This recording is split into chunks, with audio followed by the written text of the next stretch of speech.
Hi, my name is Laura Mehl. And I'm Nadia, and this is To My Younger Artist, a podcast where we, as performing artists and teachers, talk about what we wish we would have known when we were younger artists. You can find us on Instagram and YouTube at To My Younger Artist Pod. And we can't wait to share this with you. Hi guys, welcome back to My Younger Artist. I'm Nadia, and I'm really excited to talk about today's topic, which is choreography. But before we get started, if you are new to listening to TMYA, welcome. We're so glad you're here. And if you're not, welcome back, brothers, sisters, and siblings. I'm so happy that you're here. Second order of business is if you aren't following us on social media, you should follow us on Instagram at To My Younger Artist Pod. And Dustin will do some magic, hopefully, and put the handle on the screen. And if you're like, girl, screen, what are you talking about? You can also watch To My Younger Artist on YouTube. We are TMYA Pod over there. So yeah, do all that. And cool. And the third order of business, it's a solo episode. Laura is like on vacay, and I love that for her. She's such a busy gal. So Laura's on vacation. And then also we were sick last week. We were both sick last week. So we skipped the duo episode that we were supposed to have. Don't worry, it's coming next week. But yeah, today you're stuck with me and we're talking about choreography, specifically how I build choreo and how I find my vision for choreography, how I book my contracts, all that jazz. So let's get started. So I have been choreographing for about 10 years, which is kind of insane to say because I'm 26, but I started choreographing things in high school. And I started professionally choreographing things when I think it's the summer that I turned 19. So it would have been the summer after my first year of college. I set a production of High School Musical and it was so fun. But it's so interesting to think of how my choreography identity, my identity as a choreographer has shifted over the last 10 years. I work with ages, I want to say like 6 and up, working at schools, in elementary schools, middle schools, high schools, summer camps. I go into theaters and set shows. But my main choreo clientele at the moment is high school. I just set a production of Spam-A-Lot for a high school. And before that, I did a joint production over the summer of The Music Man Jr. for middle school and high schoolers. And that was really fun. I guess the way that I am breaking down this episode is thinking about what things are important to me when it comes time to set a show. So let's first talk about inspo. When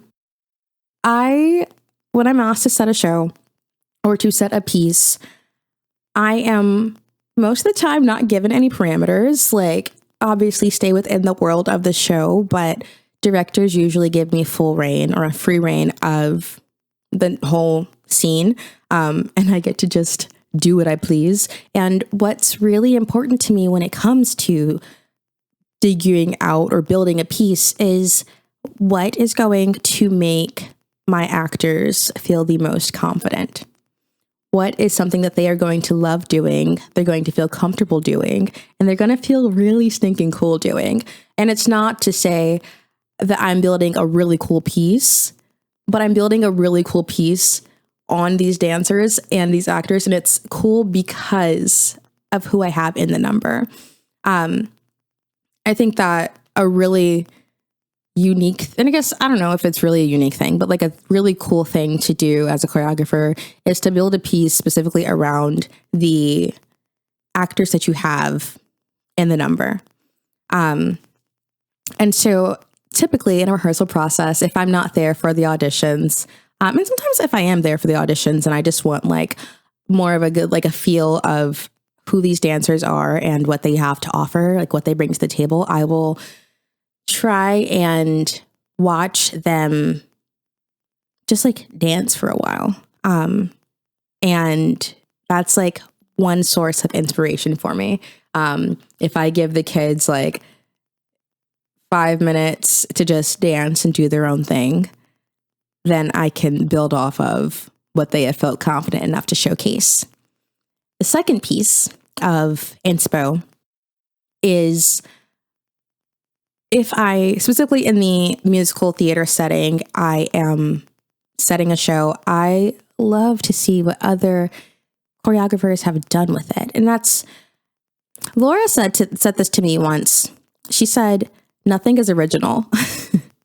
Like, in the sense of like, no idea is a brand new idea, especially when it comes to art. Like, something that we get to do is riff off of each other.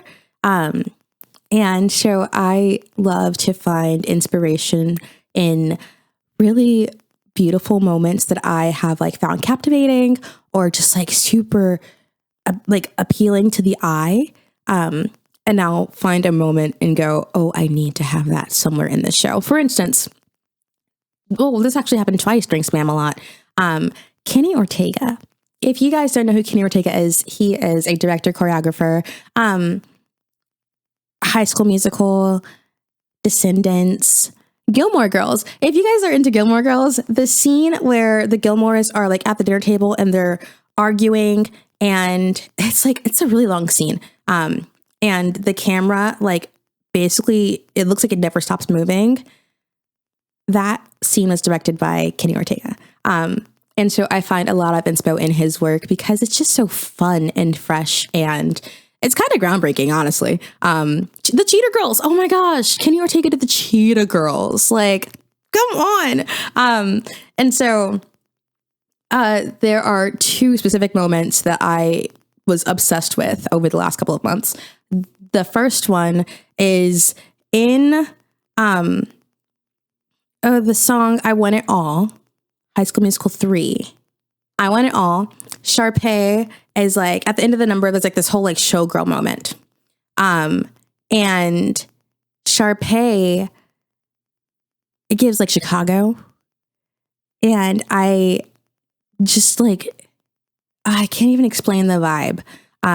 But if you are familiar with Spam-A-Lot, there's the song The Knights at the Round Table, and they go to Camelot, and it's like Vegas, and it's very like the showgirl vibe, musical theater, like insane musical theater references. And so like I think I'm rambling about how much I adore Kenny Ortega. So lots of inspo from Kenny Ortega. And now that I bring it up, I can't think of the other moment, which is kind of sad.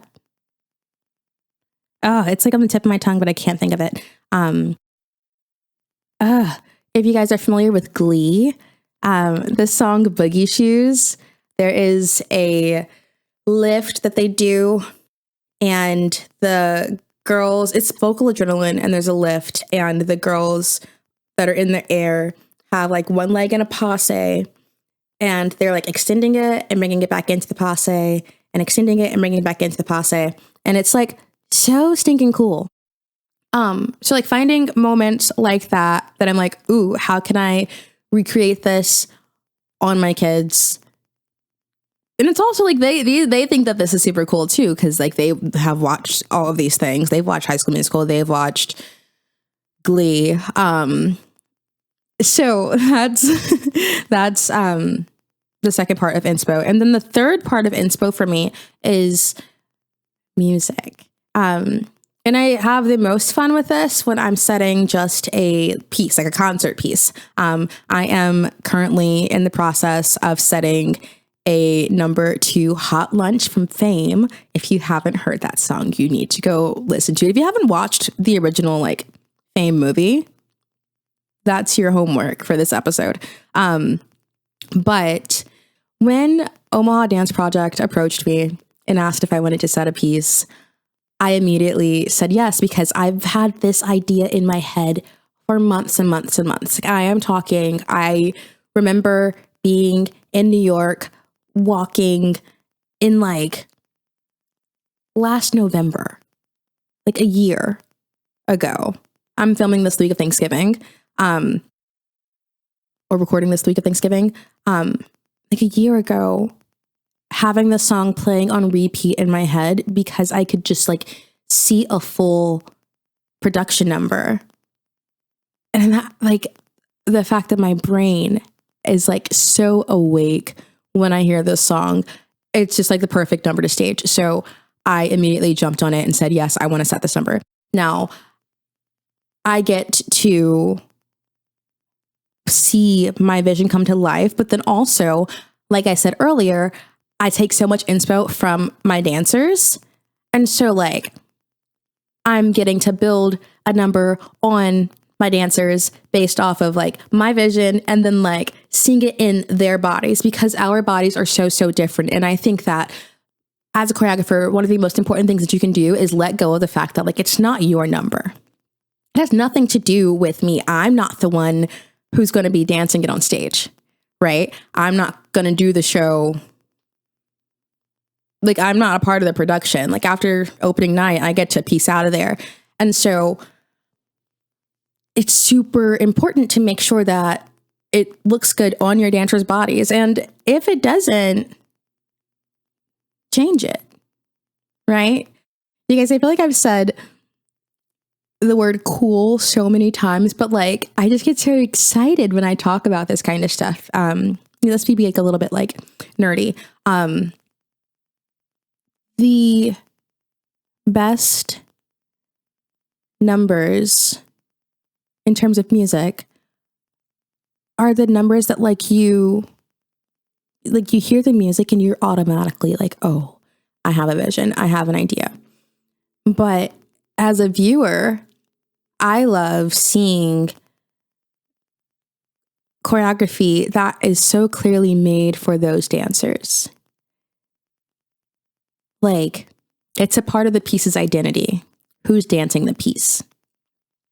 With this piece specifically that I'm working on right now, I have had to pivot multiple times. And honestly, I think the piece is like better because of all the pivots I've had to make. It's like forced me to think really creatively, and I've had to like storyboard it multiple times. But getting the chance to like fully develop a number, like concept wise, like what story am I telling and how are we telling that through movement? How am I telling that through costumes? Like, what do you mean I can put them in school uniforms and create a story about a girl on the first day of school?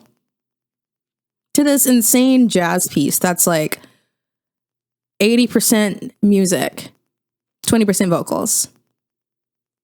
That's so exciting for me. Okay, the next section is going to be about like annotating and like how I actually teach the choreo.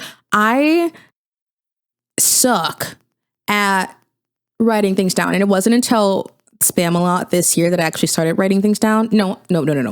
It was this summer I actually started like writing choreography down because I was teaching like a lot of different classes and then setting choreo, and my brain was like mush. And now I see the benefits of it. If you're watching if you're not watching the video, I'm currently like showing kind of like what my notes look like. Sometimes it's just me like writing number. It looks insane.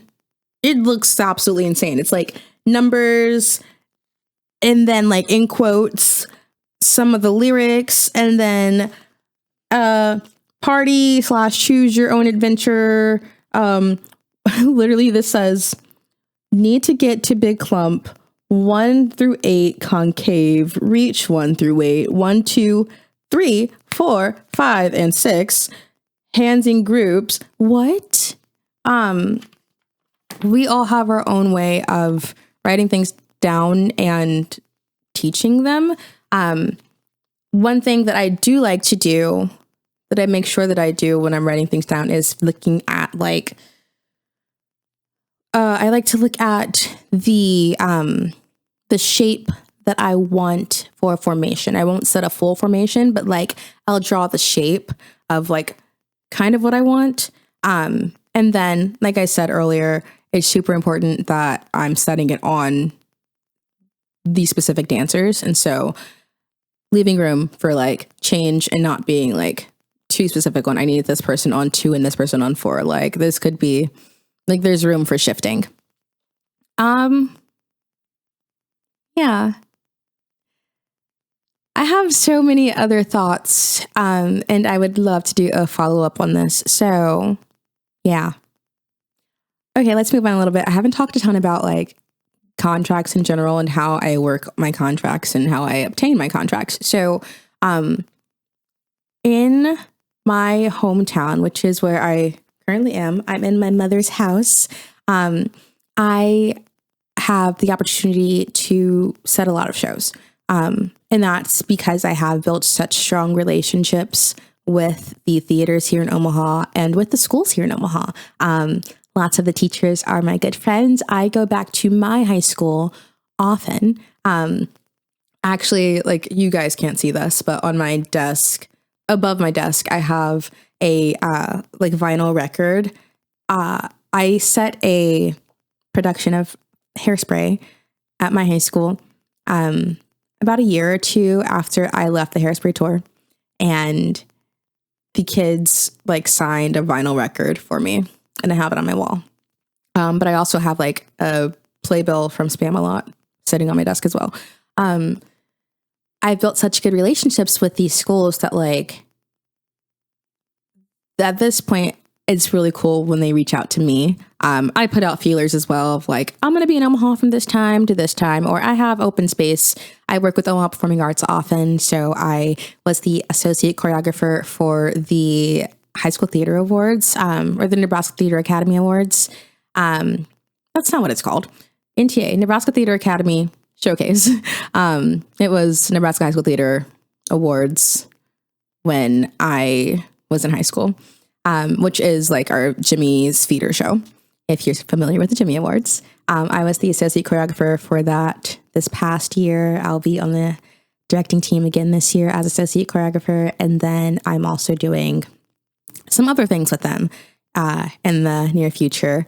And it's all based on like relationships that I have built, and I show up to work and I'm excited and I do good work. And for me, it's really important that my relationships, not only with the, like, I guess the grown-ups, the higher ups, the people who are signing my checks, like, obviously I want good relationship with them, but having a good relationship with my dancers, my young actors, is also really important, because nobody wants to work with someone who makes them not want to be there, right?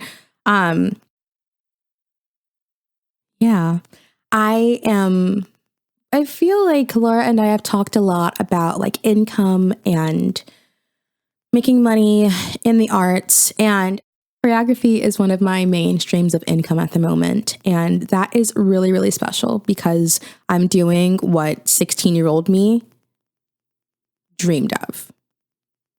When I started studying choreography and I like my high school show choir, I don't even think I actually pictured myself being able to make this a stream of income.